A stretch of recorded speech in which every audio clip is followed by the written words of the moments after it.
ইউএইর যে আশা একটা মধ্যপ্রাচ্যের একটা নতুন শক্তি হিসেবে আত্মপ্রকাশ করার, এটা অনেকটা দুরাশায় পরিণত হবে। আমেরিকার উপরে ইউরোপের যে আস্থা ছিল এবং সারা বিশ্বের যে আস্থাটা ছিল, সে আস্থা কিন্তু হারিয়ে গেছে। এই যুদ্ধের ফলআউটটা হবে সারা বিশ্ব এটা সাফার করেছে এ পর্যন্ত এবং আগামীতে অনেক সাফার করতে যাচ্ছে। স্পষ্ট বার্তা দিয়েছে ওয়াশিংটনকে ইরানের স্বার্থ রক্ষা করে এমন কোনো স্থায়ী ও ন্যায়সঙ্গত সমাধান ছাড়া তেহরান অন্য কিছু মেনে নেবে না। হ্যাঁ, আমি এখানে দেখবো যে আমি অ্যাকচুয়ালি ইউএসএ এই যুদ্ধে কি হারালো, এই জিনিসটা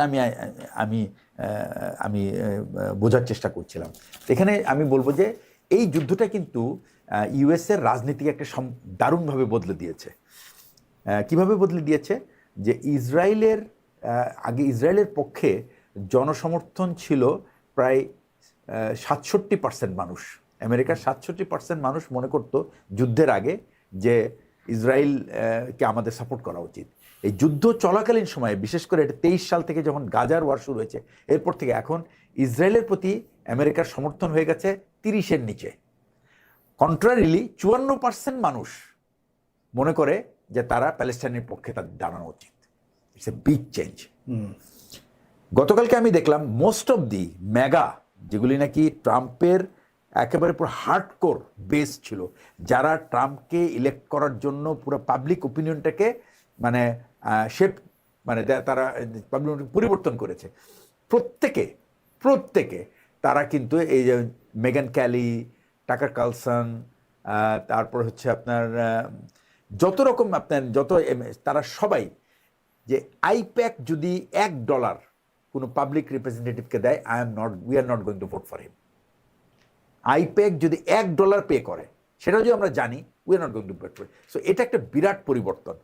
এতে কি আমেরিকার রাজনীতি শুধরাবে? মনে হয় না। কারণ আমেরিকার রাজনীতি এখন যে দাবিটা উঠেছে যে আমেরিকার রাজনীতিবিদরা অত্যন্ত লোভী এবং তারা ঘুষ খুব পছন্দ করে, এবং আমেরিকার যে বিলিয়নিয়ার যারা, এই যে ইসরায়েলি বিলিয়নিয়ার যাদের প্রজেক্ট হলো এই জায়োনিজমকে মানে এগিয়ে নিয়ে যাওয়া এবং একটা গ্রেটার ইসরায়েল স্টাবলিশ করা, তাদের এজেন্ডা থেকে, তবে কি এটার একটা ধাক্কা লেগেছে। এই ধাক্কায় কতটুকু পরিবর্তন হবে ঠিক জানি না, বাট এখানে যেগুলি নাকি এখানে যেটাকে ইউএস সিনেটে প্রায় 47 জন সিনেটর তারা ইসরায়েলকে নতুন আর্মামেন্ট দেওয়ার ব্যাপারে তাদের নেগেটিভ ভোট দিয়েছে, যেটা আগে কখনো হয় নাই। এটা একটা। সেকেন্ড হচ্ছে যে military is going through a lot of turmoil. মিলিটারিতে এই প্রথমবারের মতো মিলিটারি কিন্তু সবসময় ছিল একটা অরাজনৈতিক সংগঠন ছিল, এবং তারা যে কোনো যুদ্ধে গেছে, তাদের কাছে কিন্তু তাদের ভিতরে নিজেদের মধ্যে অনেক বিশ্বাস থাকতে পারে, কিন্তু যখন তারা যুদ্ধে গেছে তখন কিন্তু তারা ইউএস ইন্টারেস্টটাকে টপ প্রায়োরিটি দিয়েছে। এই প্রথম দেখা গেল কি যে রাজনৈতিক কারণে ইউএস মিলিটারিতে একটা ম্যাসিভ লস হয়েছে। খুব ভালো অনেক দামি অনেক মানে যা বলবো যে প্রফেশনাল পেশাগতভাবে অত্যন্ত দক্ষ এবং যাদেরকে সম্মানী আমি বলবো মিলিটারি অফিসার ছিল, তাদেরকে কিন্তু তারা চলে যেতে বাধ্য হয়েছে। আমাদের আর্মি চিফ ছিল, সে গেছে, তারপরে জয়েন্ট চিফ অফ স্টাফ চলে গেছেন, এখন যারা আছেন এবং নেভাল চিফ গেছে। তো এই যে একটা মানে কন্টিনিউয়াসলি যে এত পরিবর্তন হলো, এটা কিন্তু একটা সামরিক বাহিনীর উপর একটা প্রচণ্ড চাপ ফেলেছে। সেকেন্ড হচ্ছে যে এই প্রথম ইতিহাসে কোনো স্টেশনে মানে কোনো একটা মিলিটারি বেজে আপনার রাজনৈতিক ব্যানার আলা টুপি বিক্রি হয়েছে, মেগা হ্যাট। এটা নিয়ে কিন্তু একটা বিরাট, বিশেষ করে 18 এয়ারবোর্ন ডিভিশন যখন নাকি লঞ্চ করা হবে, তার আগে যখন নাকি সোলজার সিলেকশন হয়েছে, তখন বলা হয়েছে যে তোমরা যদি বর্তমান অ্যাডমিনিস্ট্রেশনের যদি সামরিক এবং রাজনৈতিক মতবাদ পছন্দ না করো, তাহলে you can raise your hand, will change the man. তো এটা একটা বিরাট, এবং ওই বেজের যে বেস কমান্ড সে বলছে we are seeing the end of American, we are going through a very difficult time. তো এটা হলো একটা। সেকেন্ড হচ্ছে যে এর পরের পয়েন্টটা যেটা, সেটা হচ্ছে যে ইউএসএ একটা সুপার পাওয়ার হিসেবে ওয়েস্টের কাছে এবং অনেক বিশেষ করে গালফ কান্ট্রিদের কাছে একটা আস্থার জায়গা ছিল।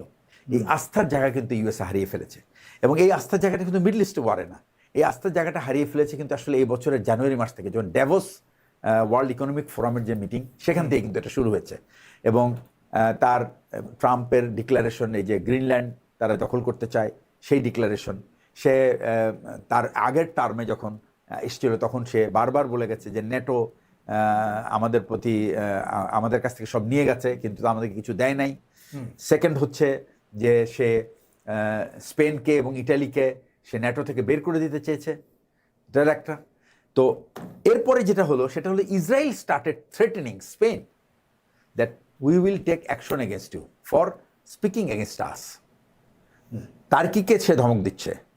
তো এই যে ব্যাপারটা, এটা কিন্তু পুরো আমেরিকার উপরে ইউরোপের যে আস্থা ছিল এবং সারা বিশ্বের যে আস্থাটা ছিল, সে আস্থা কিন্তু হারিয়ে গেছে। এরপরে দেখেন জাপান এবং কোরিয়া, যারা এতদিন ধরে ইউএসের যে কাভারেজ, সামরিক ছায়া ছিল বিশেষ করে উত্তর কোরিয়া এবং চীনের কাছ থেকে বাঁচার জন্য, সেখানে একটা বিরাট চিট ধরেছে। এবং তারা, আমার মনে হয় না তারা তারা আমেরিকার উপর আস্থা রাখতে পারছে। কারণ আমেরিকা যখন তাদের প্রয়োজন পড়ছে তখন তারা তাদের সমস্ত কাভার সরাই নিয়ে তারা কিন্তু এখানে মিডল ইস্টে চলে আসছে, বিশেষ করে সাউথ কোরিয়া থেকে। এরপরে যেটা আসছে সেটা হচ্ছে যে চায়না, এতদিন চায়নার উপরে যে ধরনের স্যাংশন দিয়েছিল, এইবারই প্রথম কিন্তু সে, আমি বলবো একটা বুড়ো আঙ্গুল দেখানো আর কি, যে চায়না 7টা অয়েল কোম্পানিকে বলেছে যে ইউএসএ স্যাংশন দিয়েছে, চায়না বলছে no problem, you carry out your business, আমি তোমাদের transaction I will cover it up, এবং আমি যেভাবে সিআইপিএস সিস্টেম দিয়ে, ডিজিটাল কয়েন দিয়ে আমি তোমাদের ট্রানজ্যাকশন করাবো, you don't have to worry about ইট।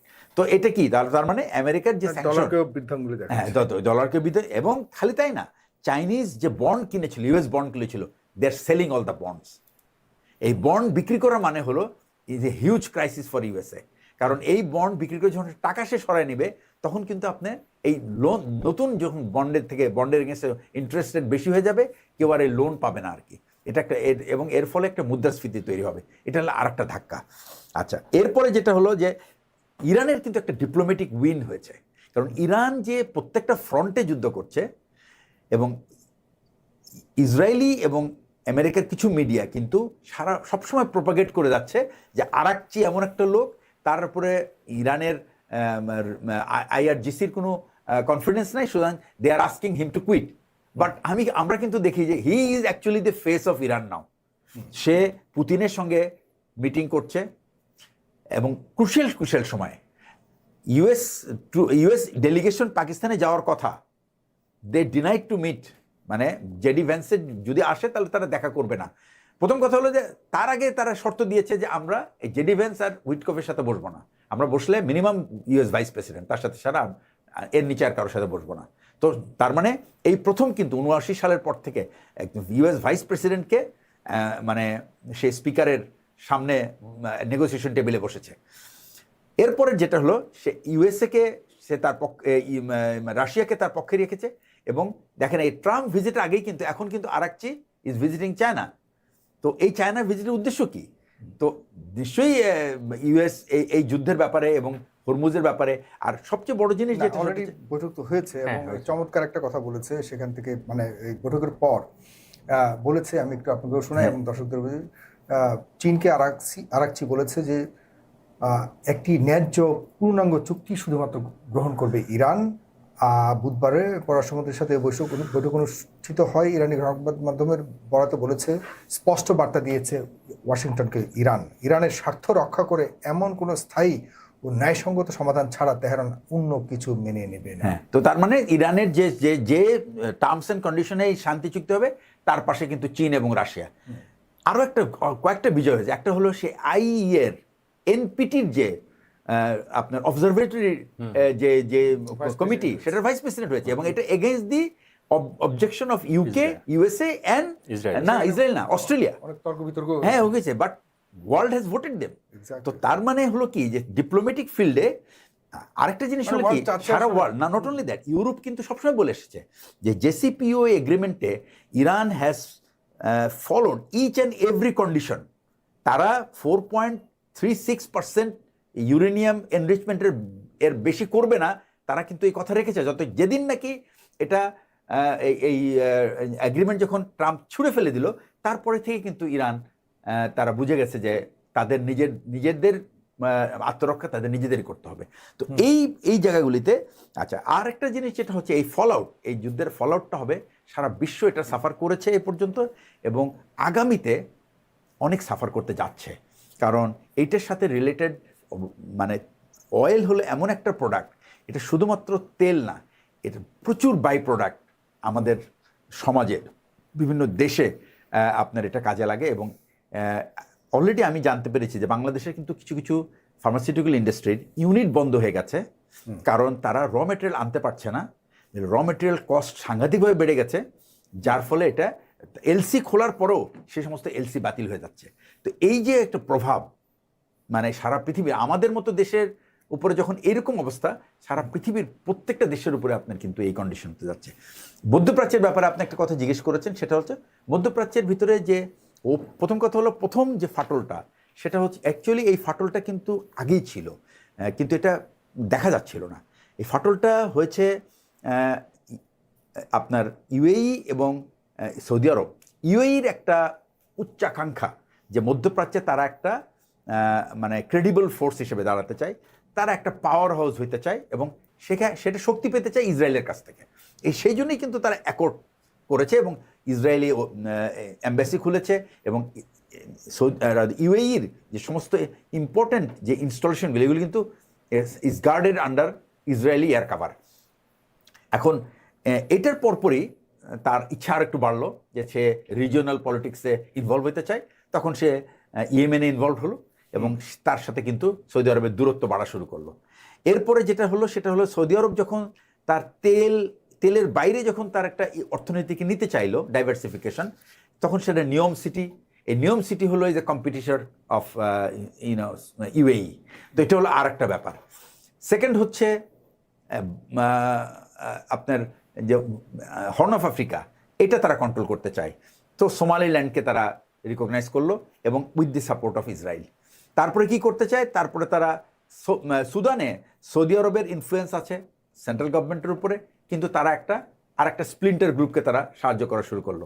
এই যে একটা তাদের ভিতরে যে একটা রাজনৈতিক দ্বন্দ্ব, ইনফ্লুয়েন্সের দ্বন্দ্ব, এইটা কিন্তু আসলে এই ইরান যুদ্ধের পরে কিন্তু এটা সাংঘাতিকভাবে উন্মোচিত এবং যার ফলে ওপেক থেকে ইউএই বের হয়ে চলে গেল। কিন্তু আমার মনে হয়, আমি গত সপ্তাহে আমি একটা আর্টিকেল লিখেছিলাম যে এই ওপেক থেকে বের হওয়ার পরে ইউএইর যে আশা একটা মধ্যপ্রাচ্যের একটা নতুন শক্তি হিসেবে আত্মপ্রকাশ করার, এটা অনেকটা দুরাশায় পরিণত হবে। এবং অলরেডি আমরা জানি যে Dubai is now, people call it's emptied, because সমস্ত ফিনান্সিয়াল কোম্পানিগুলো তারা তাদের ক্যাপিটাল উইথড্র করে they are heading to some other direction, যেখানে মনে করে বিশেষ করে চায়নাতে the capital is moving to China. এখন কিন্তু capital is moving to China because তারা মনে করে যে the new economic hub will be China. So it is, China তো এমনিতেই ছিল, বাট এখন এটা আরো পরিষ্কারভাবে উন্মোচিত। এই হলো পুরো ব্যাপার।